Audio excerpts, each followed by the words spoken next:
We could talk about the last game. Moody was going crazy for the time he was in.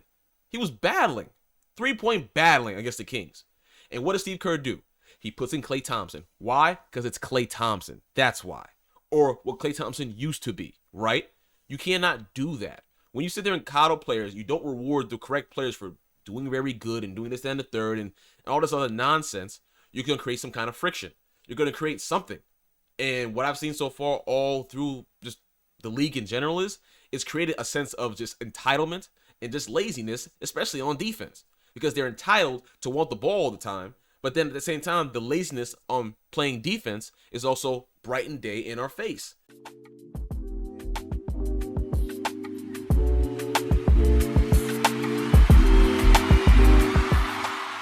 My beautiful people, my beautiful people, my beautiful people. Welcome back to another lovely episode of the Logic of Emotions podcast / reactions. It's your dog, it's your brother man, it's your favorite African-American, Melly Baby. We got some more basketball, but from our homies, our brothers and sisters at Basket News, man. And the title is Why NBA's Regular Season is So Unwatchable.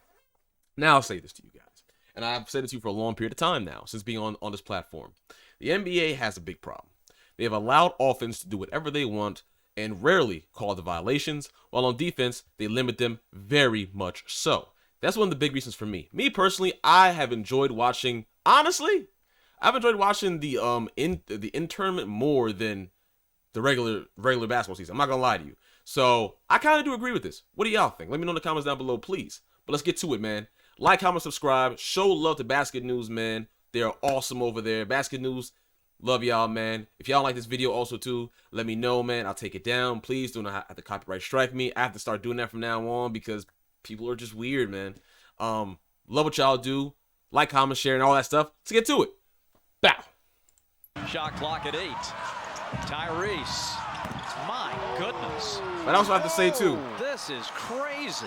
players are more NBA skilled teams also, are especially in setting shooting. offensive records Especially in every shooting. year, but to me, NBA regular season has passed its peak. Remember when it was only Steph Curry who was shooting from this range? If Steph ruined the game, because everybody shooting threes now, everybody can't shoot like Steph. I want to say one thing too in particular. I just saw this video, right, of Devin in the lab breaking down a video of Stephen Curry putting his foot out in the last game and then taking the call back, right? I don't think a lot of you understand that Steph does that because he's had thousands and thousands of ankle injuries. I don't think, if y'all play basketball, if y'all are shooters, right? I myself have had a lot of ankle injuries. So at times, I will literally fall on the floor myself. And people will sit there and say, oh, but he's foul baiting. You don't know who's foul baiting or not. You really are. I'll tell you, social media has made people think they're professionals in everything. It's absolutely hilarious. But you don't know. I don't know. No one really knows except the referees and Steph. That's literally it, bro. And I'm just trying to say that. I'm trying to say that because a lot of people don't understand what it's like to have it in your mind of your ankle injury. I've had about 5 or 6 ankle injuries, bro. Stephen Curry has had more than that. So just imagine being the best shooter in the world having to deal with that. I decided to put that out there because it was hilarious. It was hilarious how people were trying to tell Devin and Lab he was wrong. And then Devin showed them the footage and they still were making excuses why he said that he was wrong. Shout out to Devin and Lab, man. Range? If Steph ruined the game, because everybody shooting threes now, everybody can't shoot like Steph. Times have changed. It seems like people have figured out basketball. Think about it. The players are more athletic and physically gifted than ever. Their skill and execution is top-notch, See, just yet said it. There you so go. many games look the same. They seem like glorified all-star games or simple street ball with early threes, I agree. easy layups, I and agree. little effort defensively. How did the NBA get to this point? Is there a way back? Let's go. I agree with him, but this game in particular, which we also reacted to, this game, they played defense, y'all. They played good defense, but they were shooting their butts off. They were shooting from 30 plus. Like, bro, there's a lot of games I've seen with a lot of shooting, but my Buddy Hill went 100%, I think, this game. Like, the shot creation in this game was top tier, bro. Check it out when you get a chance. Either from my channel or just NBA, I don't care. You have to watch it. It was such a shooting phenomenon, bro. It was beautiful to watch. They were playing defense because Turner was getting blocks, the backup center was getting blocks, people on the Hawks were getting blocked. Check it out, man. I have to disagree with Basket News on that one. I have to disagree. Go over the main 5 In this game in factors of particular, in this game. development. What a pass by Trey. Other than that, bro was right. Yes, I'm from Europe, but this is not an attempt to say that the European game is better. This is simply a discussion about if the NBA regular season was more interesting in 2010s when teams already were taking threes, but still had variety offensively. There was The definitely league more. Also was a little less athletic. Look, I love the NBA. It has the best players, the best storylines. But some of these regular season games this year, 309 points without an overtime. Yeah, that's before insane. Indiana versus I know. Atlanta, betting companies gave this matchup the highest over and under points Woo! total since 1995. Yet teams passed the 253-point mark in 40 minutes and then topped it by 57. The possessions barely lasted more than 8 seconds. This is the Hawks shot chart. See that white tower in the middle? That's how many layups or dunks they got. It's either that or free-pointers from anywhere. I love this too. This looks. I love. Hey man, Basket News, man. Y'all always do such a great job. I've never seen this kind of what would this be? This wouldn't be a graph. What would you call this? Shot chart. Whoa, I'm sorry, shot chart. I've never seen this before. Like this kind before. This is nice. I like this. Other games have techno music played while the guys hoop. Yeah, I ain't gonna lie, that's Switch, insane. Durant's got Looney on him. A long two is on the way. Even Steve Kerr was pissed. I guess people oohing and awing because it's two superstars going at each other is a thing of past. And the main problem to all of this might sound crazy, but teams have found a way to play the most efficient offense in the NBA. Now you may ask, how is that Break a it down. bad thing? Well, surprise, surprise, everybody's trying to play the same way. Yes. But how did the NBA get to this point? Remember how they valued intelligent point guards who can't shoot? Or big men who could post up very well? These groups have become extinct. If you can't shoot, you have slim chances of making it to the NBA. I kind of disagree. Let's go back a little bit. Intelligent point guards who can't shoot. Wait, what was it How again? did the NBA get to this point? Remember how they valued intelligent point guards who can't shoot? Or can't big shoot, men okay. who could post up very well? These groups have become extinct. The point, the centers who can post up pretty well, they're still there though. I don't know why would he say that. Evan Turner could post up very well. Giannis is okay at it. You know, he's not amazing, but he's okay to good at it. You know, I said Joel Embiid, right? Evan Turner, Joel Embiid, Jokic. I'm trying to think of all the centers because there aren't really a lot of centers who are really. You might be right, actually. I think I just kind of exposed myself. I've exposed myself. Hey, Basket, my fault, man. Yeah, you're right. Only a select few of them are really post player that can play in the post really well. I agree. Sorry, Basket. You're right. You're right. If you can't shoot, you have slim chances of making it to the NBA. 30 years ago, the game looked like this, and if you rewind those games now, it is just brutal to watch. While nowadays, it has become a normality to see all 10 guys on the court who can shoot. Non-shooting power forwards are a rarity, while centers can still get away with this by being super athletic rim protectors. Right. Celtics had Kara Lawson.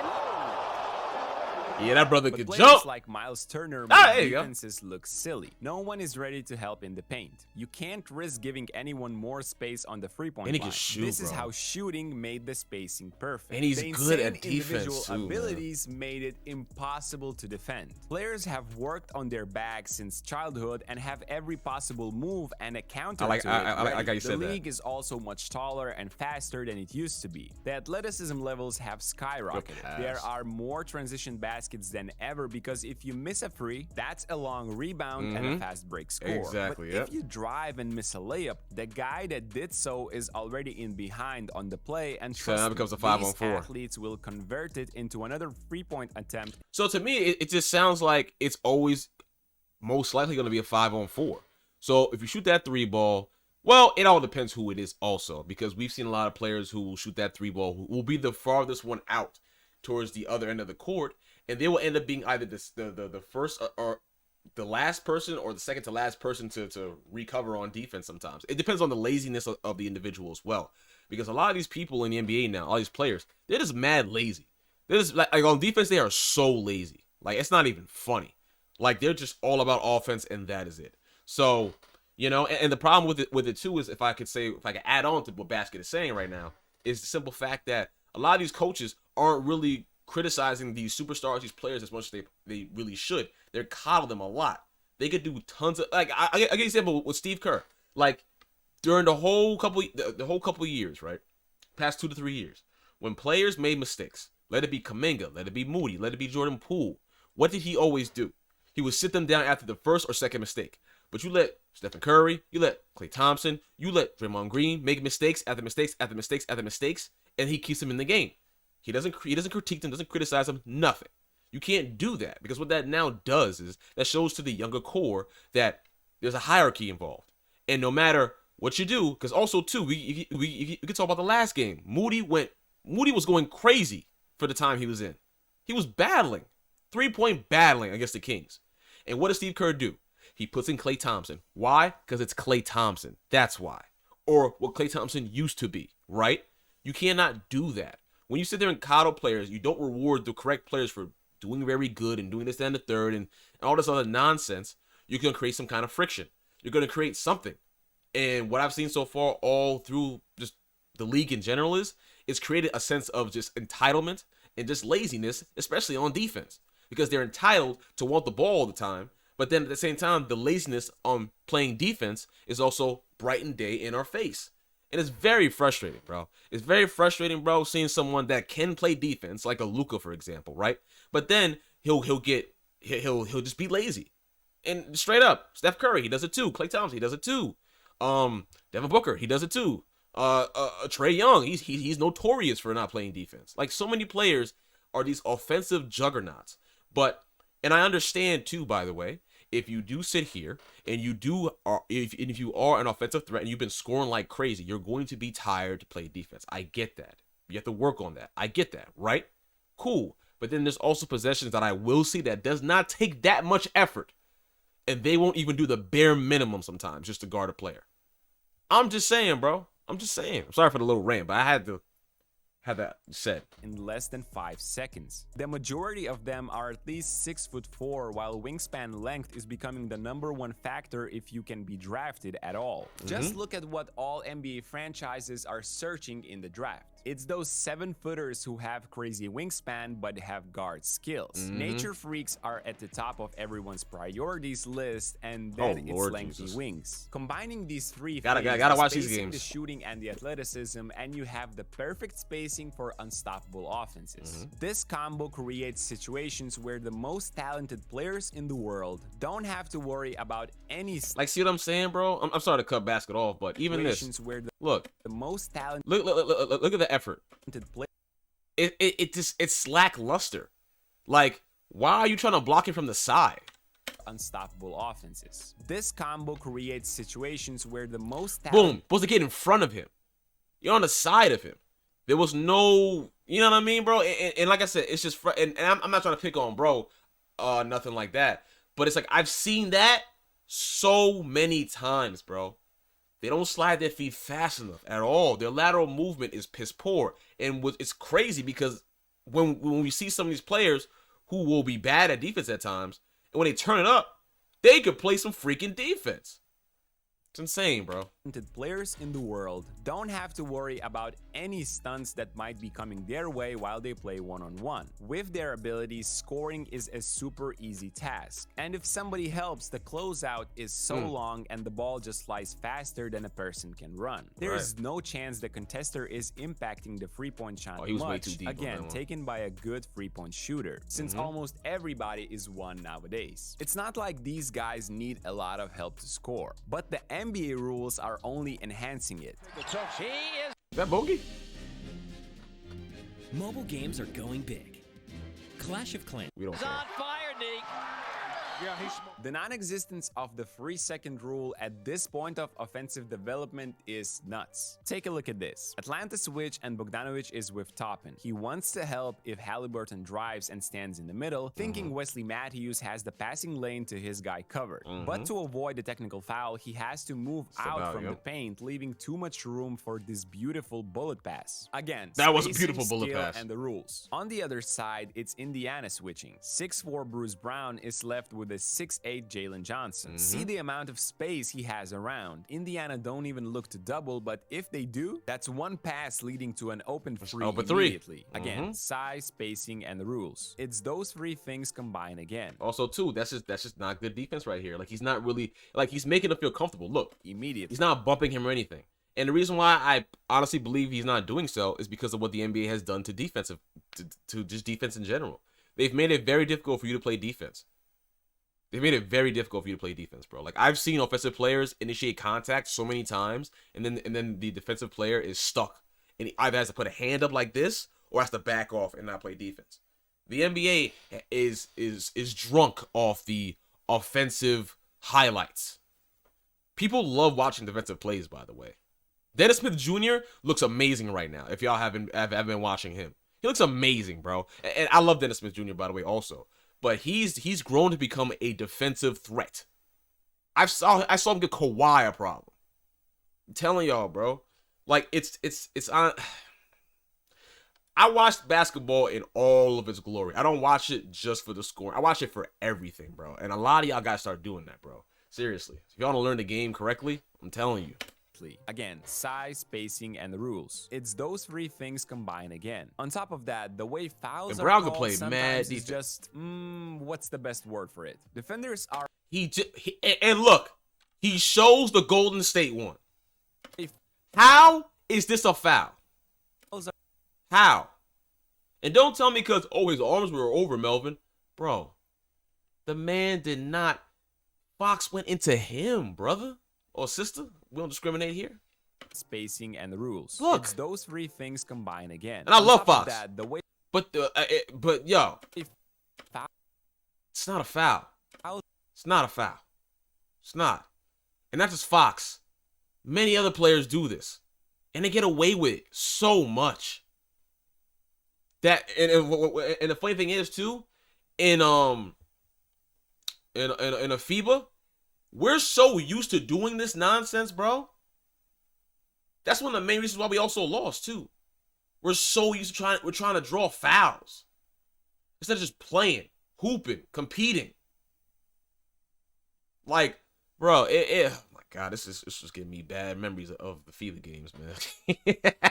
Are called sometimes is just what's the best word for it? Defenders are already put in the David versus Goliath position on every possession, yet the attackers get free throws for bumping into the defenders and falling down. The good thing is that this part at least can get fixed. However, it's not only the improvements of individual attributes that have made NBA offenses unstoppable. But before I delve into how teams have mastered countering any defensive tactic, please subscribe to our channel for a chance to win. Sup the Basket News, man. We are giving it away to That's the homies over there. So don't miss out. Everybody admits it. The regular season is too long. But despite the talks ongoing for quite some time, the NBA still hasn't reduced the number of games. While the amount is huge, the importance of one is relatively small, so players tend to relax on defense, giving up free baskets. Watch the Hawks pointing fingers on a switch here, giving up a head start to the ball handler. There is nothing you can do after. Also, the NBA is getting younger each day. Teams are interested in upside rather than a ready product. So we see the majority of draft picks having just reached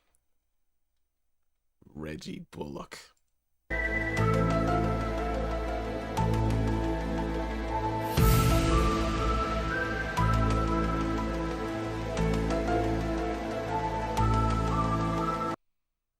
Just makes my skin crawl. The minimum age limit for the NBA. Such a young age. If y'all been part of the family for a long time, y'all know why. Yeah, I know how I feel about Reggie Bullock. Such as miscommunications on switching, relaxing off the ball, helping from the strong side, despite teams' defensive rules are certainly against doing so. That little flick. Good. Like, bro, like they were shooting like crazy. Defensive rules are certainly against doing so. That little flick. Good again. And another timeout from Quinn. All these things, shooting skill, athleticism, rules, effort, and age have played their part into making the NBA regular season a less interesting product. But we are not done here yet. Teams are responsible too. It seems that coaches, players, and the league in general have understood how to maximize the pick and roll offense. Let's go over the main. Oh yeah, it be spamming the hell out. First of all, it's extremely hard nowadays to get away with passive or drop pick and roll defense. While many teams are forced to do so as they're giving up the mid-range shot, allowing the ball handler into the paint usually means a layup or triggering defensive rotations. And we already talked about how hard it is to not allow a three-pointer in today's NBA. Aggressive defenses such as hedging or doubling ask for ideal personnel to pull it off efficiently. Length and speed must be available at all 5 positions, because if not, watch what happens here in when you don't have one. Johnson is asked to guard both these guys that are around 7 or 8 meters apart. He makes a mistake by going out, yes, but hey, doubling isn't ideal when guys can shoot from anywhere. Right. That's why the usage of and it was also just look. Hey, it's tough because Trae Young could have rotated after in the corner. So, but I agree with Basket News. He should have stayed down more. He was way too out there. But it's just crazy because, as he said, that happens. Trae Young switches. For example, right? Now you got Buddy Hield on freaking Trae Young. That's a mismatch number 1 anyway. So if Buddy Hield wanted to, he could just take him or give it to Hallie, right? That's still a mismatch, regardless. So it's also the fact that you have to also know your personnel and understand as well too that if I switch with this person, it's gonna be an instant bucket regardless. Like you know how I noticed was really good at communicating that. Just the defensive schemes and stuff like that is Draymond Green. Draymond Green, I've been a Golden State Warriors fan since Monte Ellis way back in the day, bro. And when Nate Robinson was freaking on Golden State, like I was around that time, that's when I was with Golden State. And Draymond Green was, from what I've seen his growth, he's always been able to like dictate, yo, don't switch. If you do, he's gonna get easy bucket on Steph. If you do, Steph, stay over there. I'll rotate fast enough. Boom, boom, boom. Like, it's beautiful basketball to watch with Draymond. Now, is he an idiot? Of course. Is he a man-child? Of course. When it comes to basketball, when he's not being stupid, he is a beautiful floor general. Beautiful. And there are other floor generals too, of course, like CP3, of course. I think Drew Holiday is good. I think Marcus Smart's a good floor general. I think Devin Booker's becoming a good floor general right now too. I've seen him doing a lot of communicating, a lot of redirecting and stuff like that. So again, things to pay attention to, man. Things to pay attention to. Doubling isn't ideal when guys can shoot from anywhere. That's why the usage of switching has been surging for the last 10 years. But teams have counters to everything. Sorry I'm talking a lot, but I love this video. Barely set good screens. It's such a good because video. Big guys are slipping at the last moments, often creating confusion. I love talking with people that have understanding of the game. I love it, bro. Screen, as they're often called, where a player just runs nearby, leaving the defense a short moment to be on point. Trae backs up, 3-ball, got it! All of this asks the defenses to be quick and automatic, and a lot of NBA teams just can't keep up. Even on those rare instances where Indiana and Atlanta did well defensively, we can go back to the previous point. Shooting is becoming superior to anything else. Right. He'll just keep... Look at this. This is another example of just terrible communication of a mismatch. Look at this. Those rare instances... Boom. Right there. What's name should have told him? Capella. Go. I'll go through it. I'll get around it. That's what he should have said. Remember, Halliburton takes a while to shoot. His shot isn't just like load up, boom. His kind of takes some time, a little bit. So I would have still had Murray. Is that Murray? Where Indiana and right. I would have had him stay on him. Because this is a mismatch. This is a bad mismatch. Atlanta did well defensively. We can go back to the previous point. Shooting, like, he has a little pause before he shoots. To anything else. Hill just keeps running, relocates to create himself a catch-and-shoot three-pointer that he has practiced probably a million times in his life and knocks it down. When teams get stuck in offense, they don't look for much else. Catch-and-shoot attempts are in general easier to practice, easier to knock down, and they are worth 3 points. That's why the NBA is seeing more of them than ever. ever. So to sum everything up, NBA hasn't been in a better place talent, athleticism, and offensive execution-wise. On the other hand, the majority of teams are doing the same things because they have understood what works the best. To me, that's a little less interesting than basketball 10 years ago, where every team had its own flavor. And the worst part of all this, I'm not sure we are ever going back. What do you guys I agree. Oh my God, that's a good ending. Oh, that's a good way to end it. think? Do you love today's NBA, or is it going in the wrong direction? What would you change? Let's discuss it in the comment section down below. Don't forget to drop a like. Show love. Show love to Basket, man. I don't know this brother in particular. The other homie, he's the one we had the interview with, man. He was awesome. But bro right here seems like he's great too. Sub to them. That's family right there, man. Sub to them, man. Listen, Basket News, great video. I agree 100%, man. Listen, I agree with a lot what bro said, about like 99.9%, right? They are copying a lot. They're copying Golden State. This is called what it was. This is called spade for spade, man. They're copying Golden State, man. And everybody's doing it now. Everyone tried to build around the whole Golden State thing and everything, and this is what we're seeing now, right? And a lot of them aren't going anywhere with it. It looks flashy, looks great, and all that, and a third, but as a final result, it's not working, right? So if you saw with the Nuggets, for example, the Nuggets have their own flavor. They have their own thing. It's not just three-point shooting. It's getting in the paint. It's the playmaking. It's the yo. I don't think y'all get it. What made the Warriors so great was their defense, of course, their offense, of course, but the main thing was their selflessness and their roles, their understanding of their roles, right? There was no egos, really. Everybody knew what they were there to do. That was it. No ifs, ands, or buts about it. Sean Livingston knew what he had to do. Mid-range god. Spades knew what it was. Azili knew what it was. You know what I'm saying, bro? So, I mean, the Brazilian Blur, Barbosa, he knew what the deal was. Then you had Mike Brown, who was also very good at not only being a defensive coordinator, but also being good at holding players accountable and not taking no BS, right? So, when you have Denver with a coach who's holding players accountable and doing the same kind of stuff, basically, right? It's a recipe for really positive things. So, be careful, because a lot of you are being tricked into looking at what could be good basketball, because a lot of you think Denver's not going anywhere. Y'all gonna be very surprised. Y'all gonna be very surprised in the playoffs, by the way. You know what I'm saying, bro? But you'll see. But Basket News, great video, man.